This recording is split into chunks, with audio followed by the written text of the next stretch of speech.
The Tulip Mania, 1630s Holland. All right, we're starting in the 1600s because this is genuinely one of the most unhinged financial events in human history. And it involves flowers.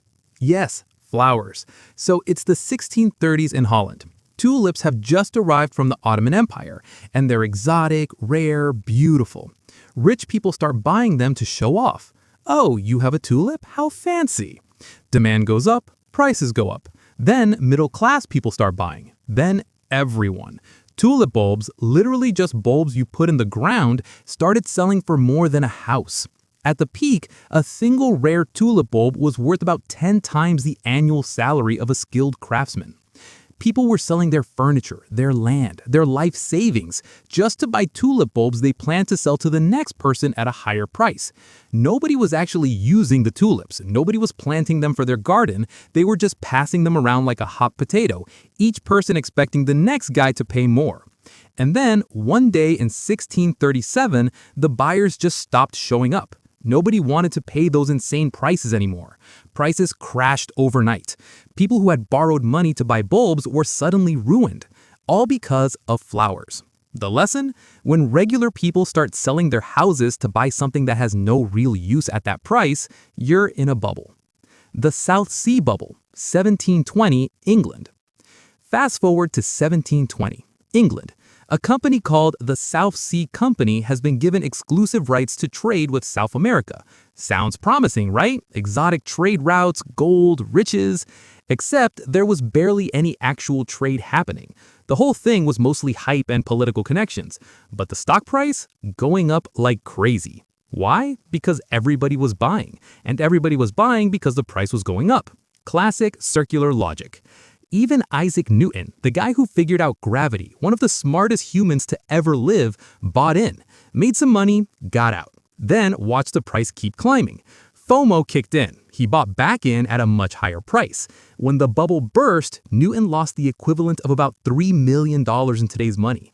He reportedly said afterward, "I can calculate the movement of stars, but not the madness of men."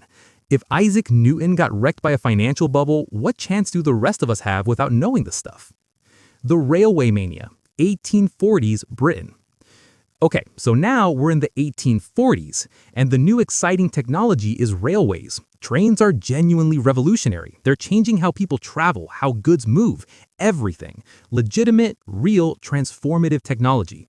But here's the thing about bubbles. They often start with something real. The underlying idea isn't always wrong. The price just gets way ahead of reality. Hundreds of railway companies started popping up. Investors were throwing money at any company with railway in the name. Parliament was approving new railway lines left and right. At the peak, something like a third of all British investment was going into railways. Then reality showed up. Most of these companies had no viable routes, no real business plan. They'd raised money on pure speculation. When it became clear most of them would never be profitable, the crash came hard. Thousands of investors, including middle-class families who'd put their entire savings in, were wiped out. Sound familiar? Change railway to .com or crypto and you've got a story from our lifetime. The Roaring '20s and the 1929 crash. Now, this one had consequences that lasted a decade. The 1920s in America were wild. Economy booming, new inventions everywhere, stock market going up every year. People were getting rich just by owning stocks. And then a very dangerous thing happened. Ordinary people with no investing experience started buying stocks on margin. Margin means you borrow money to buy stocks. So if you have $100, you borrow $900, now you're playing with $1,000. When stocks go up, you look like a genius. When they go down even a little bit, you owe money you don't have.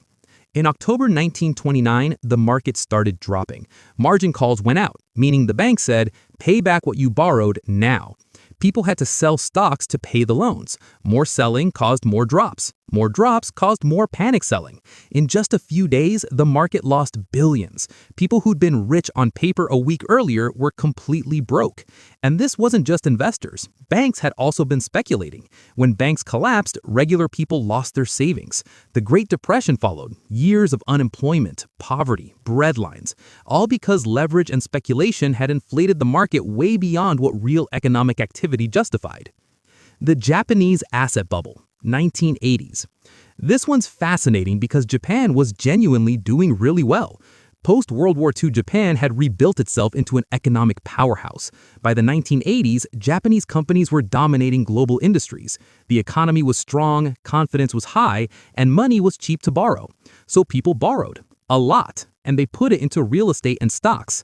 Tokyo real estate prices got so absurd that at the peak, the land under the Imperial Palace was theoretically worth more than all of California. The entire Japanese stock market was valued higher than the entire US stock market.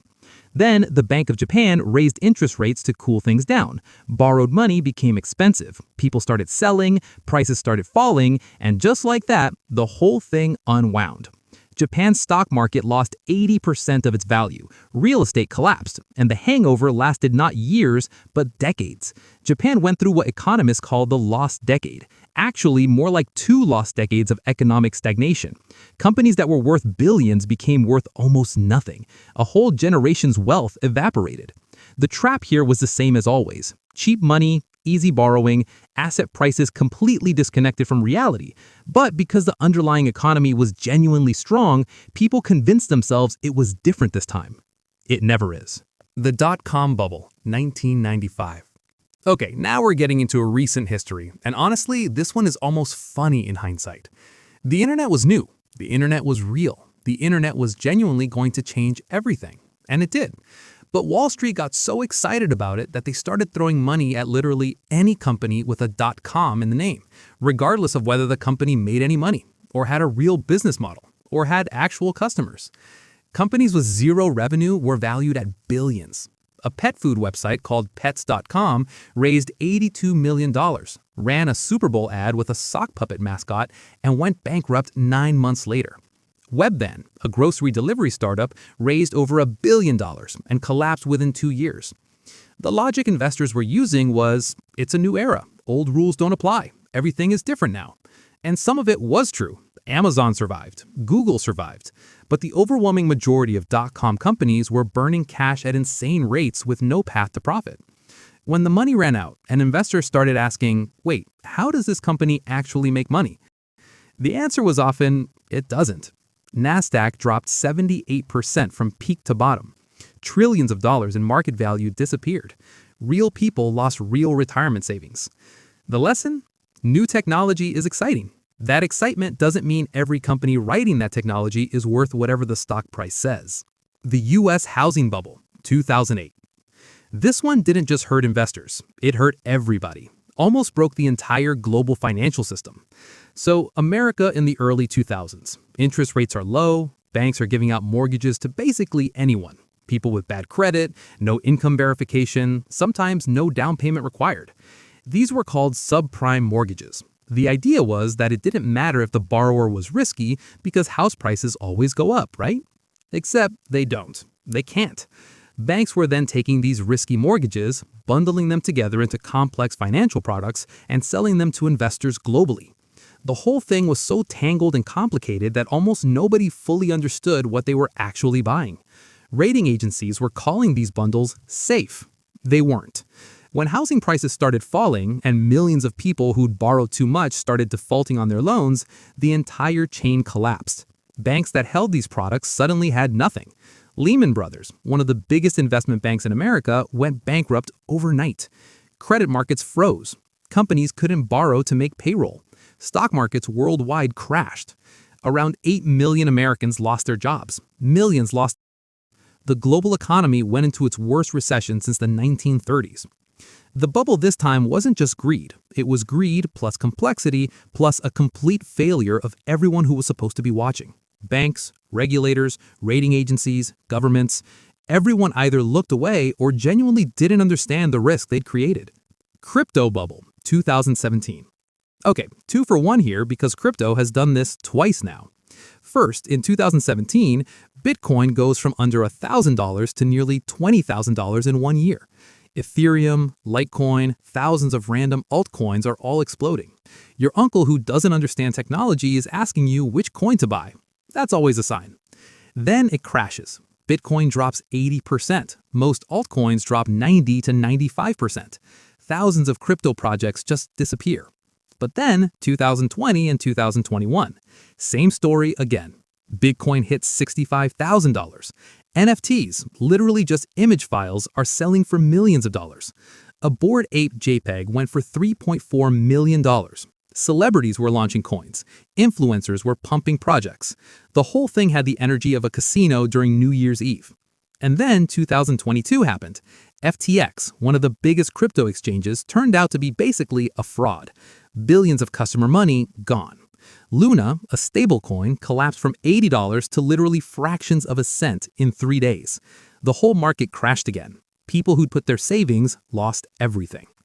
Here's the complicated truth about crypto. Some of the underlying technology might be genuinely useful, but the prices, they'd gotten completely untethered from any rational valuation. When the primary reason to buy something is it'll go up because other people will buy it, that's a bubble. Doesn't matter if it's tulips or Bitcoin. The AI bubble. Okay, so this bubble is interesting for one reason. It's happening right now, in real time, while you're hearing about it. In 2022, ChatGPT launched, and almost overnight, AI became the next big thing. To be fair, the technology is genuinely impressive. People are doing real, useful work with it. In that sense, it's similar to the early internet era. The technology itself is real and powerful. But this is where things start to look bubble-shaped. Venture capitalists began pouring money into AI startups without always thinking about how these companies will actually make money. Suddenly, every company started calling itself AI-powered, even if AI had very little to do with what they actually did. In one case, a company simply added the word AI to its name and its stock jumped 300%, despite having no product and no revenue, just a word. Then there's NVIDIA, the company that makes AI chips. At one point, its valuation became larger than the entire French economy, a single chip company, bigger than the economy of a G7 nation. Meanwhile, major tech companies started spending billions of dollars on AI infrastructure without a clear timeline for when the investment would actually pay off. Microsoft, Google, and Meta are investing so heavily that even analysts are unsure whether the returns will justify the costs. If you look at the classic signs of a bubble, many of them are present. Every startup pitch begins with AI. Investors are driven by FOMO. Company valuations are far ahead of their real business performance. And when someone asks, how will this actually make money? The answer is often, just trust the vision. Now, will this bubble actually burst? No one knows for sure.